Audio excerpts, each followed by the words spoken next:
नमस्कार साथियों, मैं लेखनी पुट्टे सांभवी आईएएस एकेडमी में आप सबका स्वागत करती हूँ। हमने स्टार्ट की है ल्यूसेंट सीरीज़, जिसमें हमने इंडियन कॉन्स्टिट्यूशन अर्थात भारतीय संविधान को स्टार्ट किया है। आज हमारी क्लास का तीसरा लेक्चर है, जिसमें हम आज जानेंगे अंतरिम सरकार। चलिए चलते हैं अंतरिम सरकार की तरफ। पहला, अंतरिम सरकार का गठन हुआ कैसे?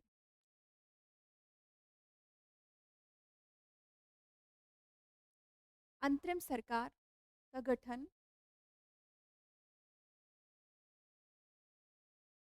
एक मिनट, चलिए अंतरिम सरकार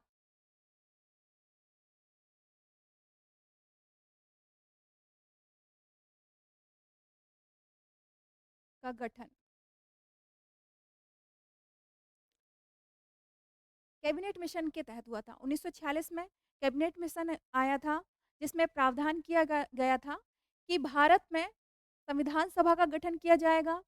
उसके बाद अंतरिम सरकार का गठन भारत में किया जाएगा। इसके तहत कैबिनेट मिशन के तहत कैबिनेट मिशन।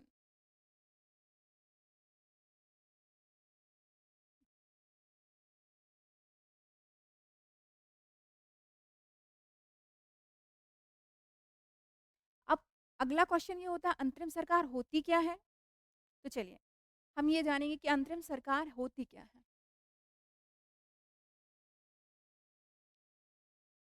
ऐसी व्यवस्था जब तक स्थायी सरकार ना बन जाए, तब तक के लिए जो कार्य करती है, उसे अंतरिम सरकार कहते हैं। ये एक अस्थायी सरकार होती है।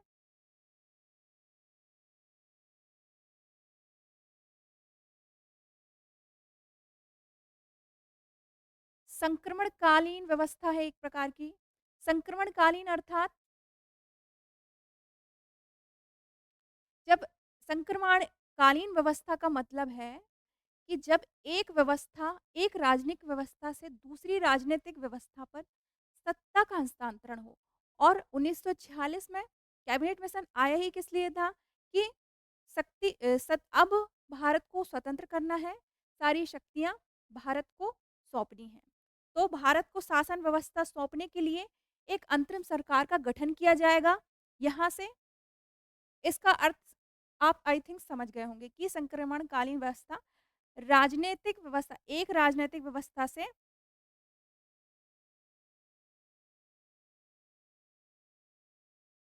व्यवस्था से दूसरी राजनीतिक व्यवस्था की तरफ, दूसरी राजनैतिक व्यवस्था को सत्ता सौंपना।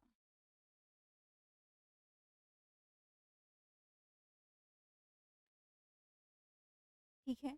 इनके पास शक्तियाँ क्या-क्या होंगी? ये देखते हैं। इनकी शक्तियाँ सीमित होती हैं।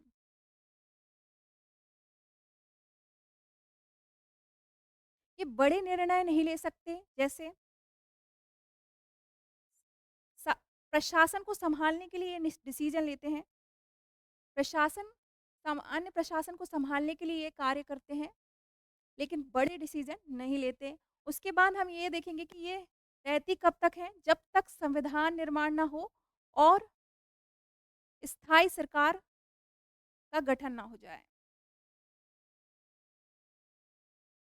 आई होप आप इस बात को अब अच्छी तरीके से समझ गए होंगे। चलिए अब देखते हैं कि हमारे यहाँ पे भारत पे संविधान सभा का गठन हुआ कब? देखिए, संविधान सभा नहीं, अंतरिम सरकार का गठन हुआ कब?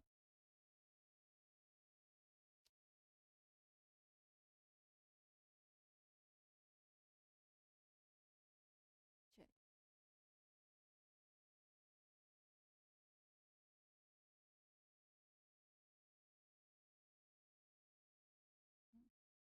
देखिए, घोषणा कब हुई?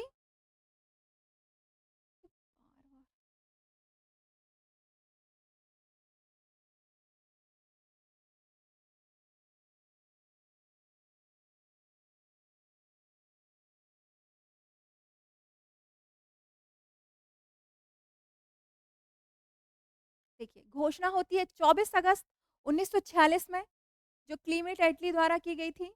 ये कैबिनेट मिशन द्वारा की गई। क्लीमेट एटली ने कैबिनेट मिशन को भेजा था और कैबिनेट मिशन ने घोषणा की कि 24 अगस्त 1946 को ये घोषणा की कि भारत पर अंतरिम सरकार का गठन किया जाएगा, जो गठित कब हुई? 2 सितंबर 1946 को।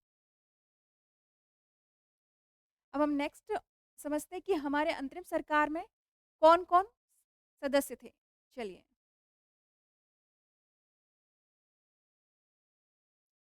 तो एक साइड हमने लिखा है मंत्रियों को और उनके विभाग, दूसरे साइड विभाग को, ठीक? तो पंडित जवाहरलाल नेहरू जी, जो बाद में प्रधानमंत्री बनते हैं, उस समय ये उपाध्यक्ष थे।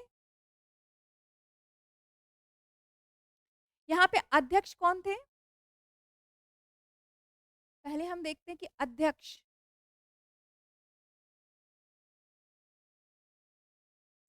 अध्यक्ष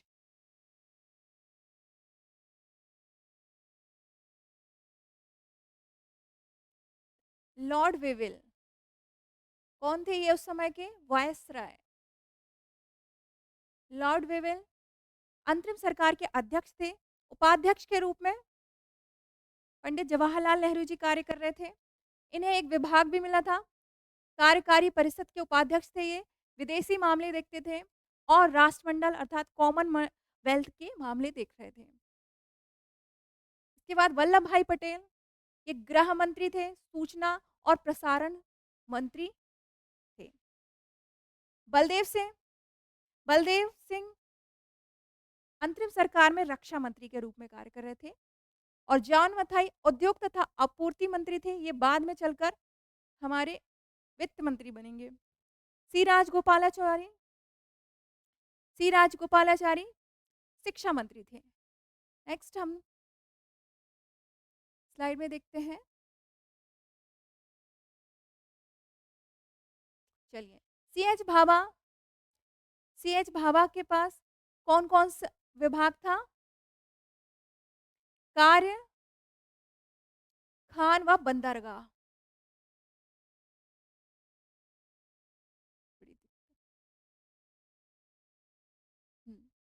कार्य, खान व बंदरगाह, ये विभाग किसके अंडर में था? सीएच भाभा। राजेंद्र प्रसाद जी बाद में हमारे राष्ट्रपति बनते हैं। ये क्या थे? खाद्य एवं कृषि विभाग को संभाल रहे थे।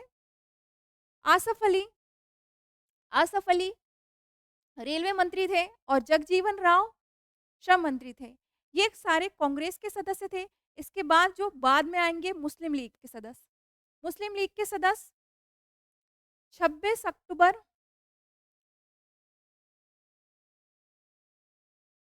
चलिए बढ़ जाइए, देखो मुस्लिम लीग के सदस्य 26 अक्टूबर 1946 में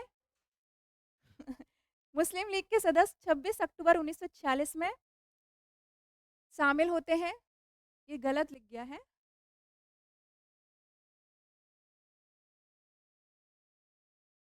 आज थोड़ा ये पेन दिक्कत कर रहा है, बाकी ठीक है। देखिए 1946 मुस्लिम लीग के सदस्य पहले से शामिल नहीं हुए थे क्योंकि उन्हें अलग से पाकिस्तान चाहिए था, किंतु लॉर्ड वेवेल ने उनसे अनुरोध किया, बहुत ज़्यादा मनाने के बाद वो 26 अक्टूबर 1946 को अ, अंतरिम सरकार में शामिल हो जाते हैं और 5 सदस्य मुस्लिम लीग के होते हैं। उनका उद्देश्य था कि अंतरिम सरकार में शामिल होकर उनको संसद को मतलब हमारी सरकार को काम ना करने देना। इस उद्देश्य से उन्होंने शामिल हुए और उन्होंने काफ़ी दिक्कत खड़ी की। जैसे लियाकत अली जी क्या बने थे? वित्त मंत्री। आई चुंदरीकर जी बने थे वाणिज्य मंत्री। अब्दुल रब नस्तर संचार मंत्री और जोगेंद्र नाथ मंडल जी विधि मंत्री। ये हिंदू थे पर दलित नेता थे। इन्होंने मुस्लिम लीग की पार्टी ज्वाइन की थी। गजानतर अली खां ये स्वास्थ्य मंत्री थे। यहाँ पे जो लियाकत अली जी हैं, ये सबसे पहले बजट प्रस्तुत करने वाले व्यक्ति बनेंगे अंतरिम सरकार में। इसके बाद स्वतंत्र भारत में हम नेक्स्ट स्लाइड में देखेंगे कि कौन बनेंगे वित्त मंत्री जो बजट प्रस्तुत करेंगे और जॉन मथाई गणतंत्र भारत के पहले व्यक्ति होंगे जो बजट को प्रस्तुत करेंगे। यहाँ पे जो लियाकत अली जी खां थे, इन्होंने बहुत दिक्कत की उस दौर पे। कोई भी कार्य जिसमें जो भी लोक कल्याणकारी कार्य कर रहे थे, जिसमें खर्चे होते थे, जब भी उनके पास वो उस खर्चे के लिए पैसे के लिए कोई भी साइन कराने जाते थे, तो वो साइन नहीं करने देते। साइन करते ही नहीं थे, बहुत ज़िद्दी थे। तो हमारी कार्य व्यवस्था हि बहुत ज़्यादा लेट होती थी और उस दौर पे जब ये इतनी ज़्यादा दिक्कत खड़ी कर रहे थे, तो हमारे सरदार वल्लभ भाई पटेल जी ने कहा कि अगर तुम्हें पाकिस्तान चाहिए तो तुम चाहो ना चाहो तुम ले लो, लेकिन अब तुम निकलो यहाँ से। क्योंकि ये इनका काम ही था कि वो सरकार में शामिल होकर भारत की व्यवस्था, भारत की कार्य व्यवस्था को प्रभावित कर रहे थे और काम ही नहीं करने दे रहे थे। इनको वित्त विभाग मिला था और वित्त बिना पैसे के कोई भी काम नहीं हो पा रहा था। उस दौर पे बहुत सारी समस्याएँ चल रही थी, उसके लिए पैसे की ज़रूरत होती थी, खर्चों की ज़रूरत होती थी, पर ये किसी भी कागज़ में साइन करने के लिए तैयार ही नहीं थे। तो इससे इससे हमारे वल्लभ भाई पटेल जी ने कह दिया कि तुम ले लो पाकिस्तान, तुम चाहो ना चाहो, अब हम भी चाहते कि बँटवारा हो। लेकिन गांधी जी ने कहा कि अगर विभाजन नहीं होगा, अगर होगा तो मेरी मृतदेह के ऊपर ही होगा। फिर क्या होता है कि वल्लभ भाई पटेल जी कहते हैं कि अगर ऐसा इनका विभाजन नहीं हुआ ना, तो हर सरकारी कार्यालय में एक पाकिस्तान एक पाकिस्तान बैठा होगा। कहना चाहिए कि इतना मतभेद होगा कि आप फिर वो व्यवस्था सँभाल ही नहीं पाओगे। इसलिए हो जाने दो। इसका समर्थन फिर पंडित लाल नेहरू जी करते हैं कि चलिए अब हो जाना चाहिए भारत विभाजन। तो फिर मुस्लिम लीग ने संविधान अंतरिम सरकार से इस्तीफा दे की माँग के लिए किसने प्रयास किए? कैबिनेट मिशन को हमारी कांग्रेस ने एक पत्र लिखा कि मुस्लिम लीग को इस्तीफा दिया जाए, स्थगित किया जाए। और इन्होंने मुस्लिम लीग ने कहा कि संविधान सभा को भंग कर दिया जाए। अब आते हैं हम कि ये जो 14 सदस्यीय अंतरिम सरकार बनी थी, वो कब तक के लिए रही? 15 अगस्त 1947 तक। और 15 अगस्त 1947 को हमारा ये अंतरिम मंत्रिमंडल, अंतरिम सरकार जो है, क्या होगी? भंग हो जाएगी।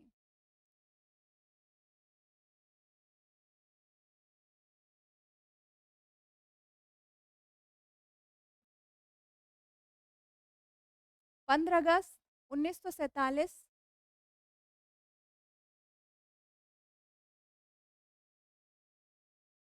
अंतरिम सरकार भंग और फिर नया मंत्रिमंडल बनता है स्वतंत्र भारत का पहला मंत्रिमंडल। अब इसमें सभी सदस्य लगभग वही रहेंगे, बस मुस्लिम लीग के सदस्य क्या होंगे? निकल जाएँगे। इसमें ये भी 14 सदस्यीय सरकार था, सरकार का मंत्रिमंडल था। तो देखेंगे आज इन्हें भी। तो पंडित जवाहरलाल नेहरू क्या बने? प्रधानमंत्री। और राष्ट्रमंडल वही वाले मामले, बस इसमें प्रधानमंत्री के रूप में कार्य कर रहे थे तथा विदेशी मामले और वैज्ञानिक शोध। यहाँ से प्रश्न हमेशा बनते हैं। सरदार वल्लभ भाई पटेल गृह, सूचना और प्रसारण, राज्यों के मामले देख रहे थे। इन्होंने राज्यों का एकीकरण किया, जिस वजह से इन्हें भारत का बिस्मार्क कहा जाता है। राजेंद्र प्रसाद जी, डॉक्टर राजेंद्र प्रसाद जी क्या बने? खाद्य एवं कृषि मंत्री। ये पिछली अंतरिम सरकार में भी यही पद पर थे। मौलाना अबुल कलाम आज़ाद, शिक्षा मंत्री।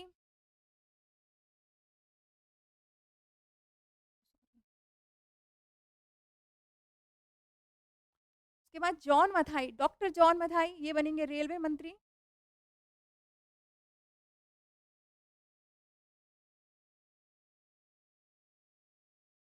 रेलवे और परिवहन मंत्री डॉक्टर जॉन मथाई। आगे चलकर ये वित्त मंत्री बनेंगे जब इलेक्शन हो जाएगा। Doctor B are Ambedkar ji विधि मंत्री थे और जगजीवन राव श्रम मंत्री। सरदार बलदेव सिंह यहाँ पर भी रक्षा मंत्री के रूप में कार्य सँभालेंगे राजकुमारी अमृत कौर देव जी, स्वास्थ्य विभाग।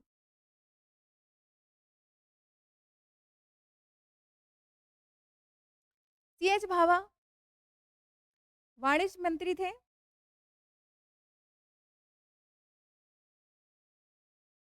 सीएच भाभा वाणिज्य मंत्री थे और रफ़ी अहमद किदवई संचार मंत्री। आर के षणमुखम सेठी जी क्या बनेंगे? वित्त मंत्री।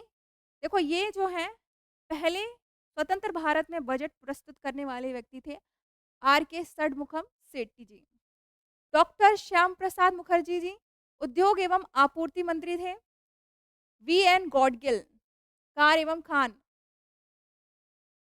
ऊर्जा मंत्री। यहाँ पे कुछ नाम चेंज हुए जैसे एक ये वाला विभाग, देखो ये वाला क्वेश्चन इंपॉर्टेंट है क्योंकि इसको 3 तरीके से पूछते हैं। कौन-सा वाला? बजट प्रस्तुत करने वाले पहले स्वतंत्र भारत के व्यक्ति कौन? आर के षणमुखम सेठी जी। अंतरिम सरकार में बजट प्रस्तुत करने वाले पहले व्यक्ति लियाकत अली जी और गणतंत्र भारत के पहले बजट प्रस्तुत करने वाले व्यक्ति जॉन मथाई। ठीक है? यहाँ पे हमारे फैक्ट होते हैं कवर। थोड़े समय के लिए हमारे पेन ने दिक्कत किया पर ठीक है। आई विश कि आप इन सारे व्यक्तियों के नाम को अच्छे से समझ पाए हों। नेक्स्ट कक्षा में मिलते हैं और नेक्स्ट कक्षा में हम पढ़ेंगे संविधान की विशेषताएँ। धन्यवाद।